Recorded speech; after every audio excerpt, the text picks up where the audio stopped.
Praise the lord. ఈరోజు దేవుని వాగ్దానము, చీకటిలో నడుచు జనులు గొప్ప వెలుగును చూచుచున్నారు.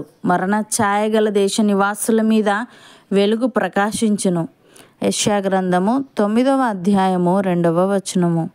సహోదరి సహోదరులారా, పాత నిబంధనలో క్రీస్తు పూర్వం వ్రాయబడిన ఈ ప్రవచనం యేసుక్రీస్తు ఈ లోకానికి వచ్చినప్పుడు నెరవేరింది. దేవుడు ఈ లోకమంతటికి ఇచ్చిన గొప్ప వెలుగు యేసుక్రీస్తు. మనుషులకు వెలుగు, నిరీక్షణ, చీకటి మరణాల నుండి తప్పించుకునే దారి లేనప్పుడు యేసు ప్రభువు వచ్చి వెలుగును, శాంతిని తెచ్చాడు.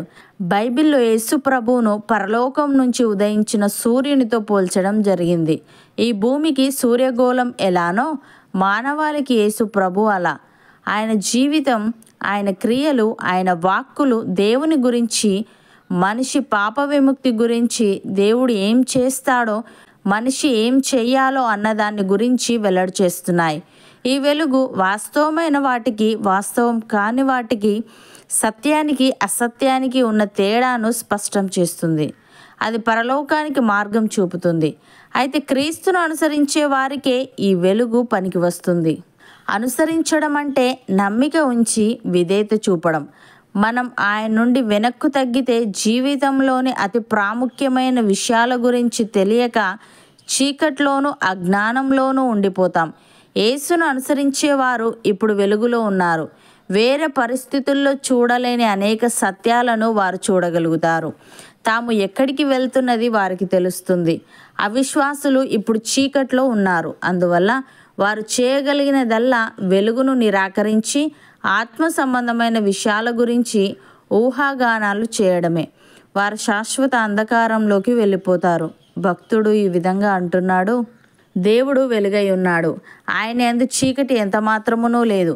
ఆయనతో సహవాసము గలవారమని చెప్పుకొని చీకటిలో నడిచిన ఎడల మనం అబద్ధమాడుచు సత్యమును జరిగింపకుందుము. అయితే ఆయన వెలుగులోనున్న ప్రకారము మనమును వెలుగులో నడిచిన ఎడల మనము అన్యోన్య సహవాసము గలవారమై ఉందుము.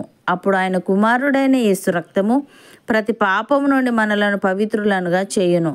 మనము పాపము లేని వారమని చెప్పుకొని ఎడల మనలను మనమే మోసపుచ్చుకొందుము, మరియు మనలో సత్యముండదు. మన పాపములను మనము ఒప్పుకొని ఎడల ఆయన నమ్మదగినవాడును నీతిమంతుడును గనుక ఆయన మన పాపములను క్షమించి సమస్త దుర్నీతి నుండి మనలను పవిత్రులనుగా చేయును అని. ప్రియులారా, మీరు పూర్వమందు చీకటి అయి ఉంటారు, ఇప్పుడైతే ప్రభువునందు వెలుగై ఉన్నారు. వెలుగు ఫలము సమస్త విధములైన మంచితనము, నీతి, సత్యమను వాటిలో కనబడుచున్నది గనుక ప్రభువుకి ఏది ప్రీతికరమైనదో దానిని పరీక్షించుచు వెలుగు సంబంధుల వలె నడుచుకొనుడి.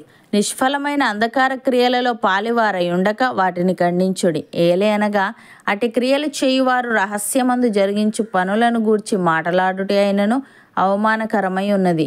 అపోస్తలుడైన పేతురు ఈ విధంగా అంటున్నాడు: మీరు చీకటిలో నుండి ఆశ్చర్యకరమైన తన వెలుగులోనికి మిమ్మును పిలిచిన వాని గుణాతిశయములను ప్రచురము చేయు నిమిత్తము ఏర్పరచబడిన వంశమును, రాజులైన యాజక సమూహమును, పరిశుద్ధ జననమును, దేవుని సొత్తైన ప్రజలునై ఉన్నారు.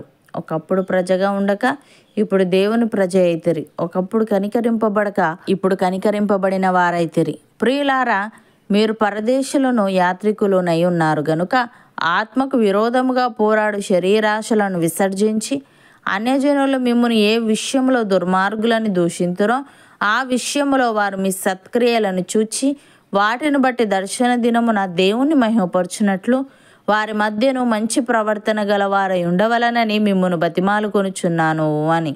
సహోదరి సహోదరులారా, మీరు వెలిగింపబడిన మీదట శ్రమలతో కూడిన గొప్ప పోరాటము సహించిన పూర్వపు దినములు జ్ఞాపకము తెచ్చుకొనుడి. ఒక విధముగా చూచితే మీరు నిందలను, బాధలను అనుభవించుట చేత 10 మందిలో ఆరడిపడితిరి. మరి ఒక విధముగా చూచితే వాటిని అనుభవించిన వారితో పాలివారలైతిరి. ఎలాగనగా మీరు ఖైదులో ఉన్నవారిని కరుణించి మీకు మరి శ్రేష్టమైనదియు స్థిరమైనదియునైన స్వాస్థ్యం ఉన్నదని ఎరిగి మీ ఆస్తి కోల్పోవుటకు సంతోషముగా ఒప్పుకొంటిరి. కాబట్టి మీ ధైర్యమును విడిచిపెట్టకుడి, దానికి ప్రతిఫలముగా గొప్ప బహుమానము కలుగును. మీరు దేవుని చిత్తమును నెరవేర్చిన వారై వాగ్దానము పొందు నిమిత్తము మీకు ఓరిమి అవసరమై ఉన్నది. అవును అన్నవారు నాతో పాటు ప్రార్థనలో ఏకీభవించండి. పరిశుద్ధుడా, ప్రేమగల తండ్రి, చీకటిలో నడుచు జనులు గొప్ప వెలుగును చూచుచున్నారని, మరణ ఛాయగల దేశ నివాసుల మీద వెలుగు ప్రకాశించునని, ఈ లోకమంతటికి నీవు ఇచ్చిన గొప్ప వెలుగు యేసుక్రీస్తని తెలియజేశావు. తండ్రి, నీకు స్తుతులు.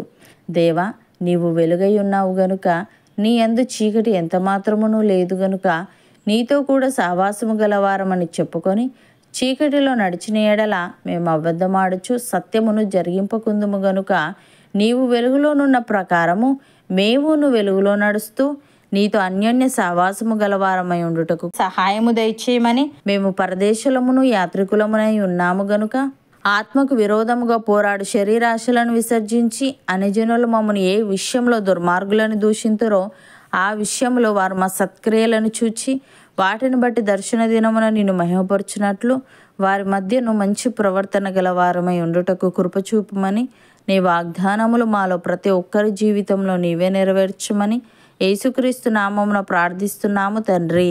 ఆమెన్.